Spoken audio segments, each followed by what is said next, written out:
Pacer Nation, yes, we are back and we are alive, believe it or not. Thank you guys for your patience and your understanding. Just wanted to say, first off, sorry guys, we've been kind of MIA in terms of Pacer coverage recently. I posted it on the Colts channel, and Derek, I think you would agree with this. Just a lot going on in our worlds in terms of stuff with obviously the Colts. I've been working on our Reacts channel, trying to build that up, and then just personal stuff. I know you got engaged just recently. I know you're going to be moving here soon. So we're trying to get that stuff in order. We've been trying to kind of figure that out a little bit. And now with Colts season officially done, I think it opens us up a lot more to be able to talk about the Pacers in a greater capacity. But I think we were kind of hitting our capacity there, Derek, for a while. But and it was just kind of a spur of the moment thing. I said, hey, I'm trying to get back in the saddle on this thing a little bit. I've been thinking about it for a couple of days now, and especially with not having to cover the Colts as much in depth as the regular season. And now it puts us up and our schedule's up a little bit more. So I'm looking forward to actually talking about the Pacers a little bit, and what a good time, because it seems like the Pacers are starting to find their stride a little bit. I'll let you kind of, if you want to say anything before we hop into this game, Derek, here real quick, just kind of about life updates for people if they're not familiar, if they're not subscribed or really pay attention to the Colts, they may not know some of this stuff. But I'll give you, is there anything you want to say in addition to what I had said about kind of where we've been and life situations and stuff? Yeah, I mean, no doubt that this channel kind of took a little bit of a back burner. It's kind of was difficult with, obviously holidays and, obviously with the other channel and the issues that we're having over there. And then of course, I'm going to be moving here shortly, and, that'll make it a little more difficult at first for me to be able to get back into it as much as I can. So, things are always constantly in motion, but now, you're seeing the Indiana Pacers, starting to pick things up a little bit.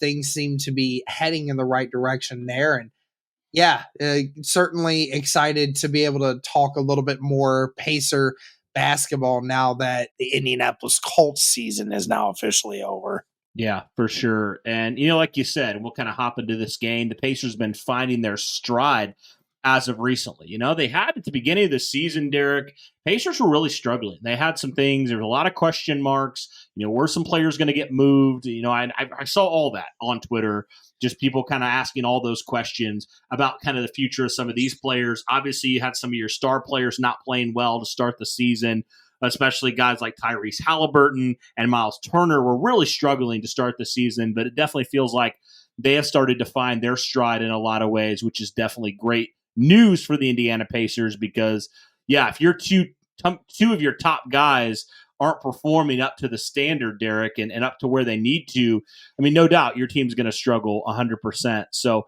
great to see them starting to get back into form a little bit, and we'll kind of touch on it in this game, but yeah, great to see now the Indiana Pacers, Derek, undefeated so far through 2025. They've won 3 straight here to start the new year, which is definitely a positive thing, no doubt in my mind. So kind of talking about, Derek, when you look at this Indiana team, talking about the Pacers in this game. This was a game that, let's be honest, the Brooklyn Nets aren't a very good basketball team right now.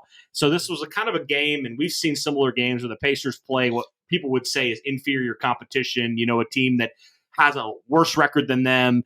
And Derek, we've seen the Pacers in the past not be able to take care of business, against some bottom feeder teams. And to their credit tonight, I thought the Pacers looked very good in winning this game, and obviously winning it by, 14 points. It seemed like the Pacers pretty much were in control the entirety of this game. So what were your thoughts here for this Pacers performance here and finally getting past that 500 record, getting back to a winning record at 19-18 so far through the first couple months of the season?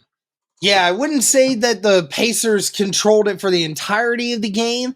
Right there almost in the middle of that second quarter, Brooklyn kind of brought it back, and it was a one possession game at that moment.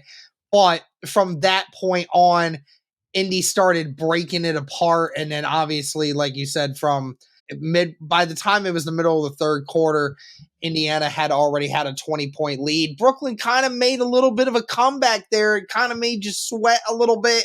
But then, the Pacers ended up taking care of business. and winning by 14. Like you said before, this has been, I don't know if it's just an Indiana thing, Cody, but Indiana sports teams a lot of times will, play down to their level of competition, unfortunately, at times. It's where you and I used to say it last season, where like we felt more confident when the Pacers had to play a really good team because they elevated their game, where they played some of the bottom feeders and you're like, oh, I don't know if we're gonna win that one or not. And sure enough, here we are now, to where the Indiana Pacers actually finally took care of a bad team. And like you said, being able to be above 500 for pretty much the first time this season feels pretty dang good. And the Pacers are finding themselves, like you said, on this small little win streak that they got going on. Hopefully they can continue that. Yeah, 100%. And Indiana, like they've had some time now, I think, to get acclimated. I mean, they've had all their guys now, Derek. Starting to get back a little bit more. They have Andrew Nembhard, who's been getting back. I know he missed some time earlier in the season. Good to have him back in the starting lineup. So you have him, Matherin, both those guys, who have stepped in and I think have played pretty well. Obviously, you have Turner and Siakam doing what they're doing, Derek, from a scoring standpoint. Pascal Siakam continues to be just such a good basketball player. But, Derek, I think we got to continue to talk about Tyrese Halliburton. A really rough start to the season for Tyrese. But, Derek, this is now back-to-back performances for Tyrese Halliburton where he is looking the part for sure. 23 points tonight for Tyrese. Another strong performance from him. 2 rebounds, 8 assists. And it seems like, Derek, especially early in the season, Tyrese was really struggling from beyond the arc, but he is really starting to find himself. He was 4-7 tonight, so much better performance from Tyrese Halliburton, and it seems like he's starting to get his mojo back a little bit, and you're starting to see those percentages go up a little bit more, and you're starting to see the Tyrese Halliburton that we saw last year, at the beginning of the season. So talk to me about the starters, Derek, and what you saw from them tonight in this performance overall. Yeah, to go off of your point on Tyrese Halliburton, the last 5 games has definitely kind of turned it around a little bit. Definitely had a really bad game against the Milwaukee Bucks. There's sometimes you have some of those, and unfortunately, we've seen a lot of that this year. He's been very hot and cold. But over the last 5 games, and I mean, again, these are no scrub teams either, man. They played Boston, which obviously just won a championship the previous year. Milwaukee's always a contender with the Greek freak in them over there.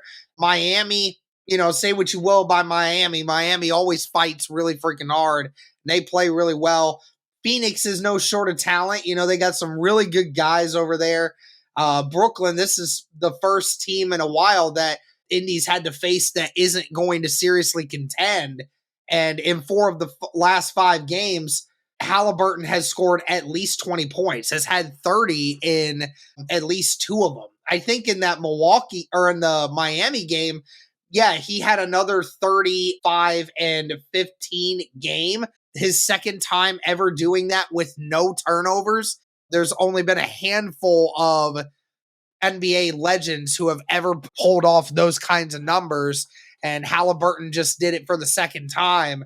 It goes to show you, when Halliburton is on, he has some of these amazingly efficient performances where you're just like, man, if you could just be like that every game, then this team would almost never lose. But unfortunately this season it's been a lot of, he hasn't been there, right? He hasn't quite been the efficient person that he usually is. As far as today's goes, efficient in some ways, efficient not in some. Field goal percentage wise wasn't all that great today.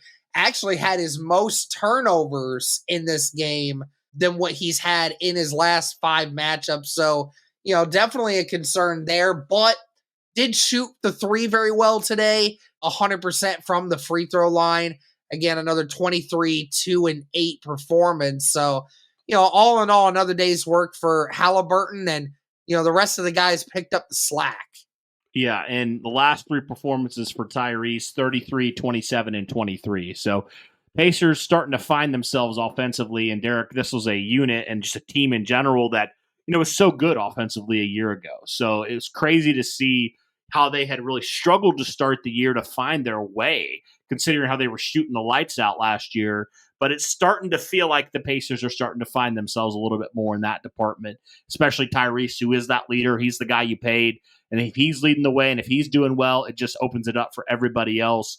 So really good performance from the Indiana Pacers. And as a team, Derek, the Pacers outshot the Brooklyn Nets by 9% here. They 51% to Brooklyn's 42. And another thing here, Derek, they were 39% from the three-point line compared to Brooklyn only shooting 30%. So that was definitely a big deal there. You mentioned Tyrese 9 of 9 on free throws. The Pacers were really good from the free throw line tonight.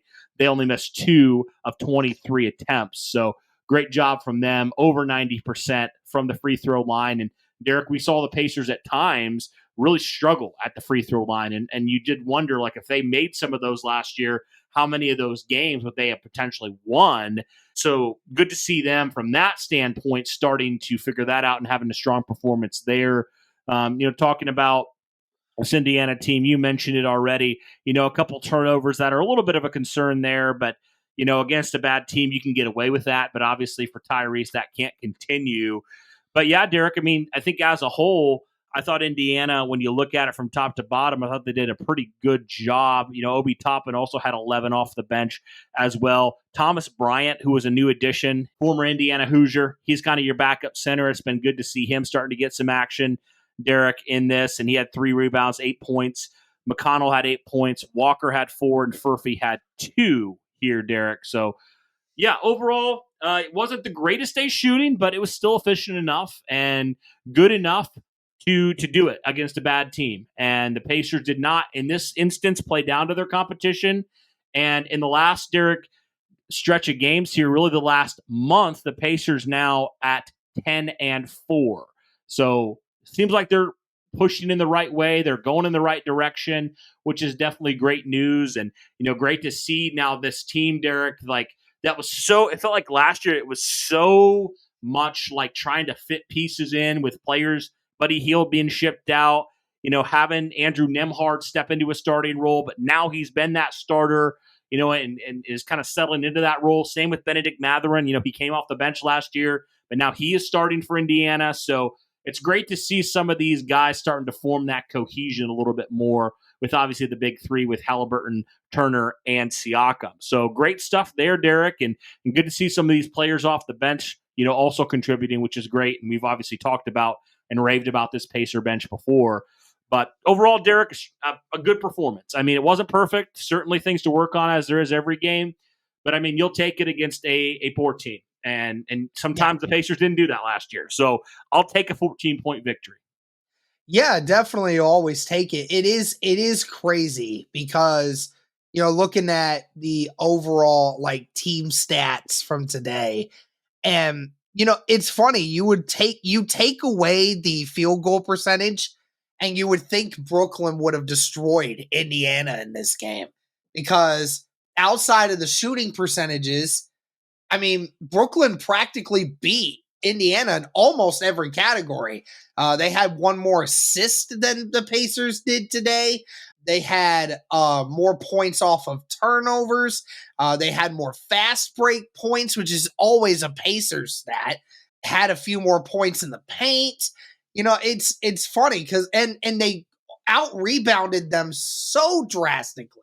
They had 15 more offensive boards in this game today than the Indiana Pacers. So obviously you're like, how in the world did Brooklyn not win this game? It all came down to the fact that the Brooklyn Nets took 19 more shots in this game than the Pacers did in the grand scheme of things. And, they were only able to hit 1 more shot.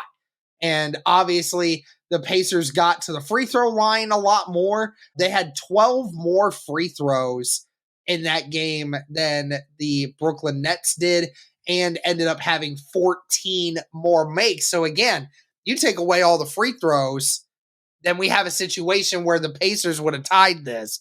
So, yeah, it all came down to the fact that the Pacers were just more efficient tonight at putting the ball in the basket. So that's ultimately what it came down to there. And yeah, like you said, Siakam, pretty efficient day today for him. It just wasn't a huge overall productive day from Miles. Only 10, 3, and 5. Did have 3 steals and 3 blocks, though, which is a good surprise there. Benedict Mathurin, another really good game. He actually had the highest plus minus differential for the Indiana Pacers. Good to see Benedict Mathurin back doing what he does. Obi Toppin, Jarris Walker, those guys out there doing their best. So, yeah, it was definitely a night that, again, nothing really totally crazy stands out, but it's good to see him pull out the win. Absolutely. So, guys, that does it. Pacers win, get back to a winning record. Let us know your thoughts in the comments down below. Like we said, guys, we are glad to be back, and we're hoping to be a little more consistent when it comes to the Pacer coverage. So hope you guys will follow along. If you haven't already, be sure to smash that like button, hit subscribe, turn on the notification bell, all that good stuff, so that you're in the loop when we drop fresh content just like this. But guys, that'll do it for this one. Thank you so much for tuning in. We greatly appreciate it. And as always, guys, go Pacers.